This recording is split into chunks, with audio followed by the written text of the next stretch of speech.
पुण्य कर्म होता है।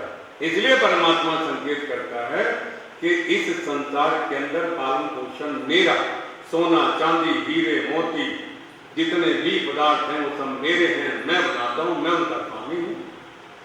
ये जितने भी संसार में नोट है ना, ये इंडिया के अंदर ही भारत सरकार को लिखा है, भारत सरकार के द्वारा रिजर्व बैंक द्वारा प्रमाणित, ये परमात्मा का धन नहीं है, ये भारत सरकार का धन है। और ये भारत सरकार का धन कब मोदी जी कह दें? कागज के टुकड़े। सिर्फ देखो, हमने देखा गंगा में बहा दिए लोगों ने, साबरमती में बहते हुए देखे हैं। 8 नवंबर किस तारीख की बात थी वो, तब मोदी जी ने कहा था ये 2000 के इसके नोट कागज के टुकड़े। ये धन कब फैल हो जावे कोई गारंटी नहीं, कागज के टुकड़े होने में देर नहीं लगती है। परमात्मा का धन कभी फैल नहीं होता, उसका लेन देन पूरी दुनिया में किया जाता है, उसकी कोई चोरी नहीं कर सकता, पूरी दुनिया में व्यापार चलता है। परमात्मा के धन को कोई चोरी नहीं कर सकता। बोलिए ऐसा कौन सा धन है परमात्मा का? परमात्मा का धन है सोना है, चांदी हीरे मोती लोहा तांबा शीशा, ये जितने भी धन है परमात्मा के धन है, इनका पूरी दुनिया में लेन देन किया जाता है। कहीं हम लोहा भेजते हैं, कहीं हम सोने के बदले तेल लेते हैं, चांदी भेजते हैं, शीशा लेते हैं, देते हैं, पूरी दुनिया में इनका व्यापार होता है। और ये धन परमात्मा, इसका कहीं चल भी नहीं लगता, इसे कोई चोरी नहीं करता। यदि सोना है घिसेगा, घिस करके सीधा जो परमात्मा की खान का साल है उसी में जाएगा। पता लगता परमात्मा का धन सोना चांदी हीरे मोती ये सब परमात्मा का धन है। और परमात्मा के धन को कोई चोरी भी नहीं करता। परमात्मा अपने धनों की रक्षा करता, कोई चोरी भी नहीं करता। तो बोले मिलता कहता है तो परमात्मा संकेत करता, मैं अपने याज्ञिक लोगों पर अपने धनों की वर्षा करता। यज्ञो वही विष्णु, जो इस यज्ञ को अपने जीवन में धारण करता है, मैं उसके ऊपर अपने धनों की वर्षा करता हूं। लेकिन वो निष्ठा से यज्ञ करे, निस्वार्थ भाव से यज्ञ करे, संसार के उपकार की कामना को लेकर के यज्ञ करे, तो धनों की वर्षा करो। इसलिए परमात्मा कहते इस सारे संसार का पालन मैं करता हूं, ये मेरा दूसरा कार्य है। भोग पदार्थ मेरे, जितने पदार्थ मेरे, पालन पोषण करने वाला मैं, तुम तो इस संसार में निमित्त मात्र हो, मेरे पदार्थों को लेकर के काम करते हो, सारे पदार्थ मेरे हैं। महाराज का पालन पोषण आपने कर दिया, और क्या कर दिया? तब परमात्मा कहते मेरा तीसरा कार्य संसार में है कि मैं सारे संसार का संहार करता। बोले सारे बनाया क्यों था? तो बोले बनाने के लिए हर चीज की लिमिट होती है। जैसे मकान बनाते हैं उसकी लिमिट है, ये लेंटर ये बिल्डिंग 50 साल तक 100 साल तक निर्धारित होता है, इतने तक रहेगी, उसके बाद में इसकी शक्ति कम हो जाती। ऐसे ही मेरे यहाँ निर्धारित है कि ये सृष्टि, ये संसार 4 अरब 32 करोड़ वर्ष तक ये सृष्टि रहेगी। जो सूर्य मैंने बनाया, इस सूर्य की आयु 4 अरब 32 करोड़ वर्ष। चंद्रमा मैंने बनाया 4 अरब 32 करोड़ वर्ष। जो देवता पृथ्वी जल अग्नि वायु सारी सृष्टि को मैंने बनाया है, जो मैंने बनाया है उसकी आयु 4 अरब 32 करोड़ वर्ष है। इससे पहले ना ये बिगड़ेगी, ना ये टूटेगी, ना खराब होगी। बोले बहुत लोग बहकाते हैं, ये सृष्टि पड़ले आ जाएगी, सब खत्म हो जाएगा, कुछ नहीं बचेगा। परमात्मा कहते रहे पगले, अभी तो आधी आयु भी नहीं हुई है सृष्टि की, अभी तो आयु हुई नहीं आधी भी। 4 अरब 32 करोड़ वर्ष तक ये मेरी सृष्टि चलेगी। उसके बाद में मैं बोले सब बिगाड़ दोगे, सब तोड़ दोगे? बोले ना, एकदम से प्रलय आ जाएगी, अग्नि लग जाएगी, हम जल जाएंगे, पानी में डूब जाएंगे। बोले ना, कौन ऐसा पिता होगा जो अपने संतान को कष्ट तकलीफ देता है? तो फिर कैसे समेटोगे इस सृष्टि को? परमात्मा संकेत करते जैसे कोई किसान अपने खेत में खेती करते करते उस पृथ्वी की, उस खेत की उपज कमजोर हो जाती है, उसमें सामर्थ्य नहीं रहती है उपज करने की, फसल अच्छी नहीं होती, तब ये किसान क्या करता है? अपने उस खेत को 2 वर्ष के लिए 3 वर्ष के लिए खाली छोड़ देता है। जब खाली छोड़ देता उसमें खरपतवार उगाती है, 2-3 साल तक खरपतवार उगती सूखती वर्षा होती। 3 वर्ष के बाद में जब भी उस खेत को ये मिलाई जुलाई कर करके खेती करता, इसकी फसल बढ़िया हो जाती, उसमें ऊर्जा उत्पन्न हो जाती। ऐसे ही परमात्मा संकेत करता रे पगले, जब इस पृथ्वी के अंदर ऊर्जा शक्ति, ये जितने मेरे धन हैं इनका तब शोधन हो जाएगा, सब निकाल लिए जाएंगे, इस भूमि की ऊर्जा शक्ति समाप्त हो जाएगी। धीरे धीरे यहाँ मनुष्य की सृष्टि उत्पन्न होना कम हो जाएगी, उत्पत्ति धीरे धीरे बंद हो जाएगी। बोले बंद हो जाएगी तो हम रहेंगे कहाँ? बोले साइंटिस्ट की बौद्धिक शक्ति इतनी तीव्र हो जाएगी कि वो चांद के ऊपर, मंगल ग्रह के ऊपर, शुक्र ग्रह के ऊपर, बोले ये ग्रह क्यों? तब परमात्मा संकेत करे, ग्रह से अभिप्राय मनुष्यों के रहने के घर, ये मेरी पृथ्वी है, इसकी ऊर्जा समाप्त हो जाएगी। वहां धीरे धीरे शुक्र ठंडा हो रहा है, वहां धीरे धीरे उन्नति होनी शुरू हो जाएगी, मनुष्य की उत्पत्ति होनी शुरू हो जाएगी, सृष्टि मां हो जाएगी। इस पृथ्वी के तत्व समाप्त दूसरी जगह ऊर्जा से भरे हुए हैं। अभी आप देख रहे होंगे ना, ये जो अमेरिका के राष्ट्रपति हैं कह रहे हैं वहां पर वो जो ग्रीनलैंड है, उन्हें पता है कि ग्रीनलैंड के अंदर धीरे धीरे बर्फ पिघल रही है, जितनी वहां की ऊर्जा है वो सुरक्षित है, सोना चांदी हीरे मोती तेल के भंडार वहां पर है, परमात्मा की वो ऊर्जा शक्ति वहां है। बोले हम उसे कब जाएंगे? ईमानदारी से तो उन्हें तो हमला करेंगे। पता लगता इस सारे संसार के अंदर संहार करने वाला, चाहे वो सूर्य हो, चाहे चंद्रमा हो, मनुष्य हो, सबको संहार करता समेत लेता है परमपिता परमात्मा।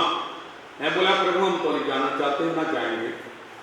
तो बोले तेरी हिम्मत है, तू ना जाना चाहे, रोज तुझे टेलर दिखाता हूं मैं जाने का। टेलर कैसे दिखाते हो?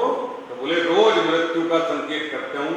बोले कैसे करते हो? बोले रात को जब तू सोता है, जब तू सोता है तुझे खबर है संसार की दुनियादारी की? बोले ना प्रभु खबर तो नहीं है। बोले बस समझ ले ये मृत्यु का ही टेलर है, इसका अभ्यास रोज तुझे कराता हूं, तू भूला रहता है, रोज देखता है ना, इसलिए तेरी उसमें रुचि नहीं है। ये मृत्यु का ही एक टेलर है। इस संसार में जिंदगी और मौत में बस फर्क है इतना, किसी की आंख खुल गई, किसी को नींद आ गई, नींद ही ना खुली, नींद खुल गई, एक दिन और देखने को मिल गया। मैं बोला प्रभु तो फिर लेके जाओगे? बोले हाँ। कैसे? परमात्मा कहते मैं धीरे धीरे नोटिस भेजता हूँ। मैं बोले नोटिस कैसे? तो बोले पहला नोटिस धीरे धीरे बाल सफेद हो जाते हैं। मैं बोले हम काले करा लेंगे, करो पहचान तुम, हम तो जवानी है जो के तुझ है, हमने काले करा लिए। परमात्मा कहते आंखों से धीरे धीरे दिखना कम। मैं बोले हम लेंस लगवा लेंगे। तो बोले कानों से सुनना बंद। बोले मशीन लगवा लेंगे। घुटनों में दर्द? बोले आजकल तो घुटनों के ऑपरेशन, कुल्लों के ऑपरेशन खूब होते हैं, करो कैसे करोगे? बोले रे बगले ये सब इंस्ट्रूमेंट भी कुछ समय के लिए काम करते हैं, एक समय के बाद में लेंस भी काम करना बंद कर देता, कान का इंस्ट्रूमेंट भी सुनना बंद कर देता, और तू कर काले, इन कालों को भी मैं धीरे धीरे उड़ाना शुरू कर देता हूँ। बाल नहीं छोड़ूंगा सिर पे, ऐसी स्थिति आ जाएगी।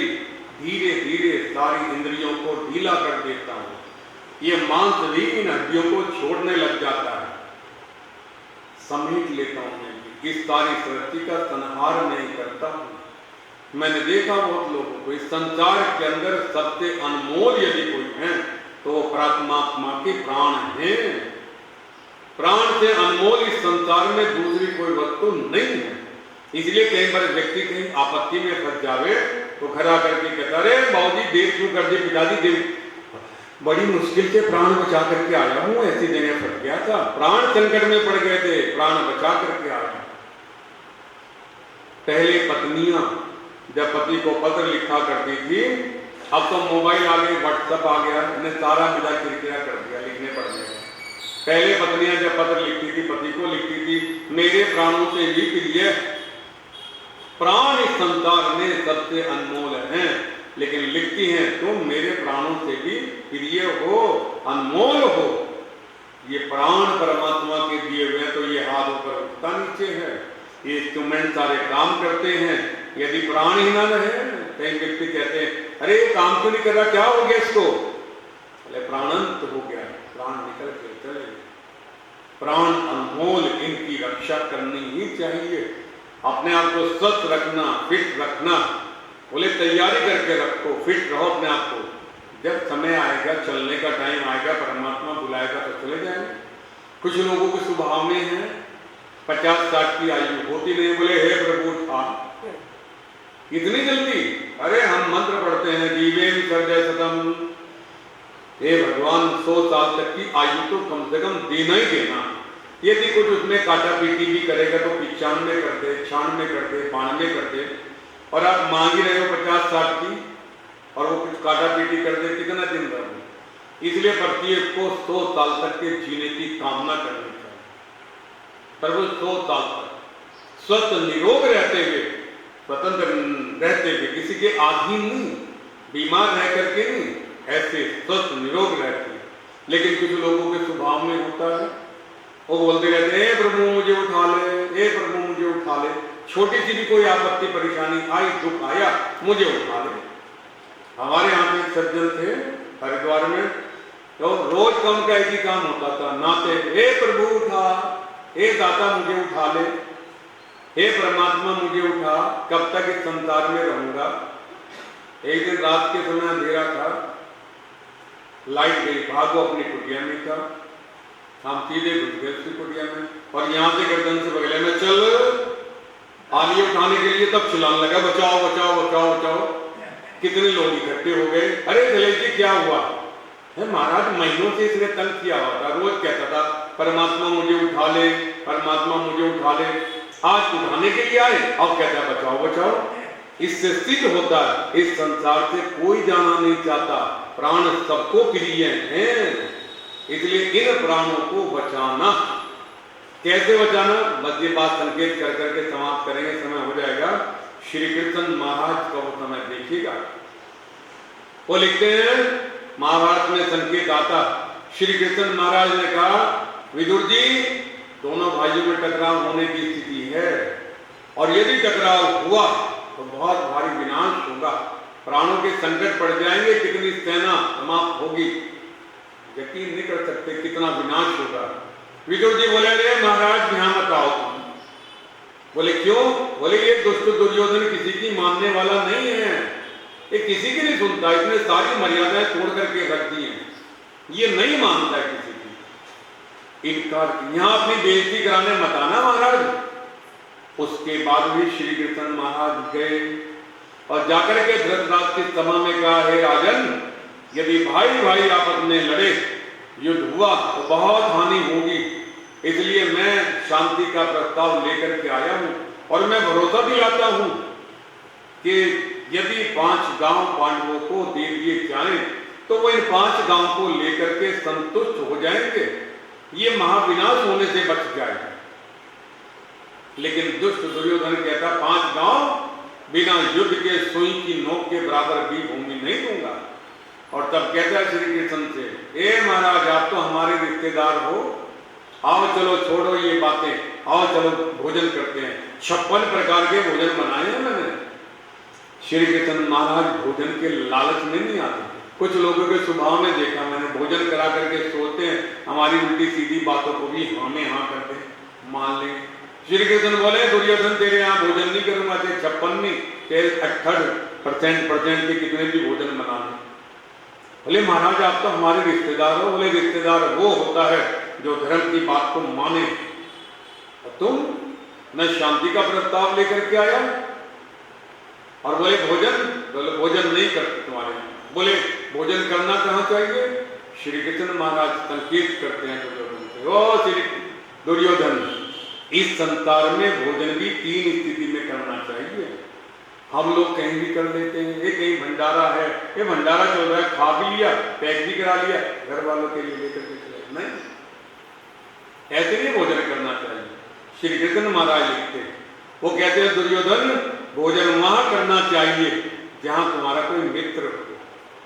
मित्र के यहाँ गए हुए हो तो भोजन कर लो, मित्र है ना। मित्र वो होता है जो मित्र की धर्म पूर्वक कई भी बातों को माने, बल देवे। और तुम मेरे मित्र हो कहाँ? मैंने 5 गांव का प्रस्ताव रखा, तूने इनकार कर दिया, तुम मेरे मित्र हो भी नहीं, इसलिए तेरे यहाँ भोजन नहीं करूंगा। और दूसरा लिखते श्री कृष्ण, भोजन वहां कर लेना चाहिए जहां तुम्हें प्रीति पूर्वक आमंत्रित किया जावे। आमंत्रण दे तो भोजन करो। और तब कहते हो दुर्योधन, तूने मुझे आमंत्रण भी नहीं दिया, मैं अपनी मर्जी से चल करके आऊं शांति का प्रस्ताव लेकर के। आमंत्रण करता तो भोजन कर सकता था, आमंत्रण नहीं किया इसलिए तेरे यहां भोजन नहीं करूंगा। तो तीसरी अंतिम बात श्री कृष्ण महाराज कहते, ओ दुर्योधन, भोजन वहां कहीं भी कर लेना चाहिए यदि आपके प्राण संकट में हो। प्राणों को बचाने के लिए, क्योंकि संसार में प्राण अनमोल हैं, परमात्मा ने हमें संसार में किसी विशेष उद्देश्य के लिए भेजा है। यदि हम प्राणांत करते हैं, जीवन बर्बाद करते हैं, आत्महत्या करते हैं तो पाप करते हैं। इन प्राणों को बचाने के लिए कहीं भी भोजन कर लेना चाहिए, प्राणों को बचाने लाना चाहिए। तब श्री कृष्ण कहते, ओ दुर्योधन, मेरे प्राण भी संकट में नहीं है, मेरे पास में दूसरी जगह भोजन करने का ऑप्शन है। और तब श्री कृष्ण महाराज ने जाकर के विदुर के यहाँ मक्का की रोटी और चने का साग से भोजन किया। विदुर जी ने उंगाला दिया, अरे महाराज आप क्यों आए? मैंने तो आपको इनकार किया था कि ये दुष्ट दुर्योधन किसी की नहीं मानेगा, इसने सारी मर्यादाएं तोड़ रखी हैं, आप अपना अपमान कराने के लिए आए क्यों हैं? श्री कृष्ण क्या कमाल की बात कहते, अरे विदुर जी मुझे पता था, मुझे मालूम था कि ये दुष्ट दुर्योधन मानने वाला नहीं। विदुर जी बोले तुम्हें पता था? बोले हाँ। बोले आए क्यों?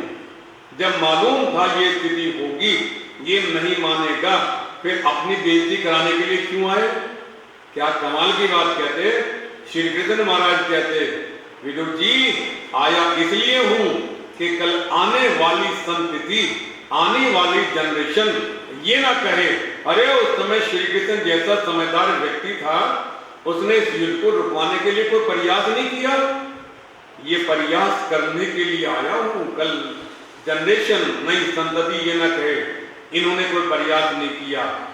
आज अहमदाबाद के अंदर ये जो कुबेर नगर के अधिकारी लोग हैं, प्रधानमंत्री, कोषाध्यक्ष सब बैठे हैं, ये जो प्रयास है प्रतिदिन सत्संग कराने का, यज्ञ करने का, सत्संग कराने का, ये वही प्रयास है जो श्री कृष्ण महाराज ने किया था। अरे कल आने वाली जनरेशन संतति कल कहे इतना बढ़िया अहमदाबाद शहर, इतना बढ़िया कुबेर नगर, उस कुबेर नगर में इतना बढ़िया आर्य समाज कुबेर नगर, अधिकारी लोग सब संपन्न, धनवान, पैसे वाले, इन्होंने संसार के उपकार के लिए, परमात्मा के संदेश को वेद के प्रचार करने के लिए कोई प्रयास किया नहीं। संख्या कम हो जाए कोई बात नहीं, सोने की दुकान पर कितने ग्राहक होते हैं, गिनती के ग्राहक होते हैं। भीड़ लगती है सब्जी मंडी में, भीड़ रहती है जनरल के डब्बे में, एसी के डब्बे में कभी देखिए कि धक्का मुक्की भीड़ हो। सोने की दुकान पर कल्याण ज्वेलर्स पे जाओ जरा, इक्के दुक्के ग्राहक नजर आते हैं। ये सोने की दुकान है, ये फर्स्ट क्लास का डब्बा है। आप वो कार्य कर रहे हैं जो श्री कृष्ण महाराज ने दोनों भाइयों के विवाद को सुलझाने के लिए, समझदार व्यक्तियों को संसार में रहते हुए, परिवार को देखते हुए, व्यापार को देखते हुए संसार के उपकार के कार्य करने चाहिए। ये जो सत्संग आप रचाते हैं, प्रतिदिन आते हैं, ये जो पुरुषार्थ करते हैं सत्संग में, ये जो समय देते हैं, जो सत्संग में समय देता है उसकी आयु बढ़ जाती है। अतः परमात्मा से समय मांगने की आवश्यकता नहीं होती है। यदि आप सत्संग में, यज्ञ में समय देते हैं तो परमात्मा आपकी आयु बढ़ा देता है। और जो सत्संग में नहीं आता है समेट लेता है परमात्मा किसी काम का नहीं। इसलिए याद रखना, याज्ञिक लोग, सत्संगी लोगों की आयु लंबी होती है, उन्हें बेड रेस्ट नहीं करना पड़ता। नहीं तो डॉक्टर कह देता है 3 महीने के लिए बेड रेस्ट, चलो जाओ आईसीयू में भर्ती हो जाओ, वहां भी तो समय लगाते हो ना। यदि यहाँ समय दोगे, यदि में समय दोगे तो वहां समय अस्पताल में भर्ती नहीं होना पड़ेगा। इसलिए ओ माता आदरणीय मत पुरुषों, परमात्मा इस सारे संसार का संहार करता है, समेट लेता है। परमात्मा का ये तीसरा कार्य है। और आप कुबेर नगर वाले ये कार्य जो करते हैं प्रतिदिन का, बहुत बड़ा कार्य, ये परमात्मा का कार्य है, ईश्वर का कार्य है, ऋषियों का कार्य है। जो कार्य राम करते थे, जो कार्य कृष्ण करते थे, आप उसी परंपरा का निर्वाह कर रहे हैं। इसलिए कुबेर नगर आर्य समाज के सभी अधिकारी सदस्यों के लिए मंगल कामनाएं करते हुए जीवे श्रद्धा सतन की भावना से वाणी को विराम। और कल की चर्चा परमात्मा तीसरा कार्य आज समाप्त हुआ, चौथा और पांचवा कार्य परमात्मा का क्या है उसकी चर्चा कल की सभा में करेंगे। इन्हीं शब्दों के साथ आप सभी महानुभाव का हार्दिक से आभार, अभिनंदन, वाणी को विराम।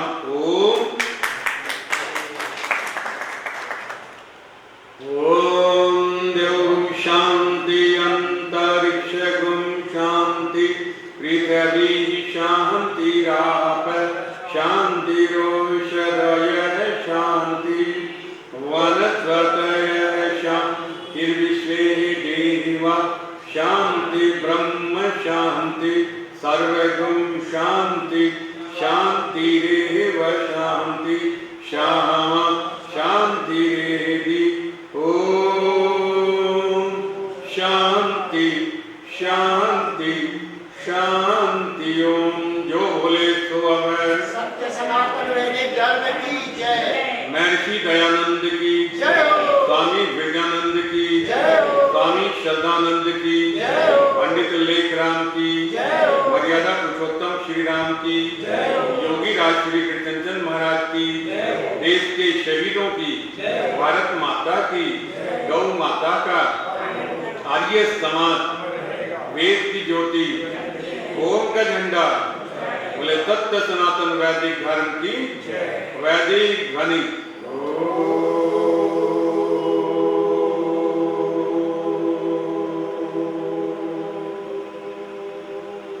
वैदिक अभिवादन सभी को सादर। ओ 2 मिनट 2 मिनट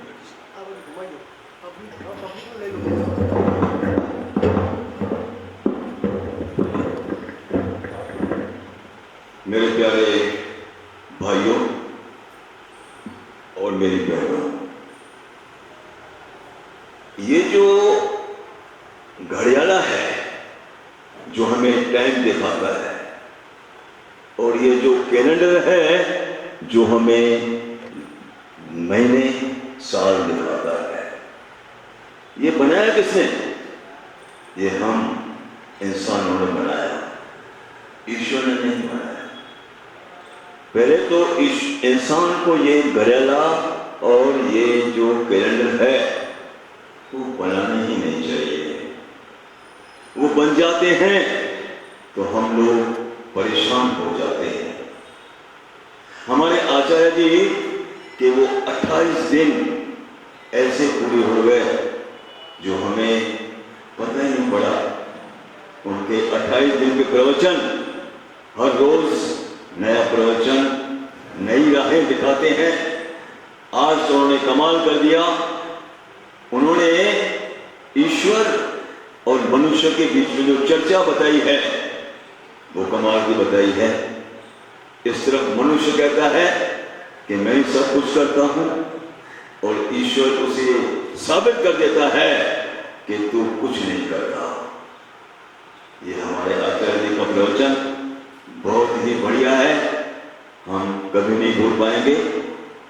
उनका कल आखिरी दिन, मतलब यहाँ से प्रस्थान होंगे।